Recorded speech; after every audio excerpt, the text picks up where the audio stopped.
তো গেদার বাপ, আমার মাইয়াটারও তো আপনাকে দেখাইলাম, আপনাকে তো পছন্দ হয়েছে, তো আপনার গেদার বিষয় কিছু জানবার চাইবেন নাকি? হ্যাঁ, সমস্যা নেই সমস্যা নেই, জানো জানো একেতার বিষয়ে কিছু বলো তো। জি আঙ্কেল, বলতে পারেন, আমার কোনো সমস্যা নেই। গেদা, তুমি চোখে চশমা এবার করে দিছাও কে? আঙ্কেল, আমি টিকটক করি তো, এটা আমার স্টাইল। ও, তুমি টিকটক করো? ও আচ্ছা আচ্ছা, ভালো ভালো। তো বাবা, তোমার টিকটকে ফলোয়ার কত? হ্যাঁ বাবা, বলো তো তোমার টিকটক ফলোয়ার কত বলো।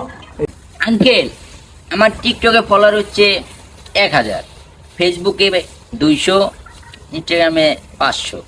এই ও আচ্ছা আচ্ছা, ভালো ভালো। তো বাবা, তুমি তো একটা কথা ভুলেই গেছো, তোমার ইউটিউবে সাবস্ক্রাইবার কত এটা তো বললে না।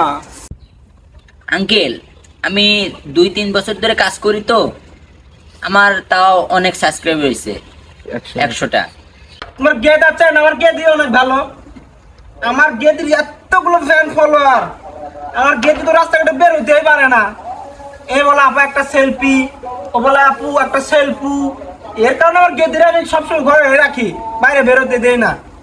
তাহলে বিয়াই তোমার গেদি তো তাহলে ভালোই ফেমাস, দুইজনে মনে করো যে ভিডিও বানাবে, দুইজনের বিয়ে দিয়ে দেই, তাহলে মনে করো কাপড় ব্লগার হবে, দুইজনে ভিডিও বানাবে আর এদিন করে ঝুঁকাসবে। আর তুমি এইভাবে এইভাবে রাখতে হবে, সবসময় এইভাবে রাখবা, তাহলে ভিডিওতে ভিউ ভালো আসবে।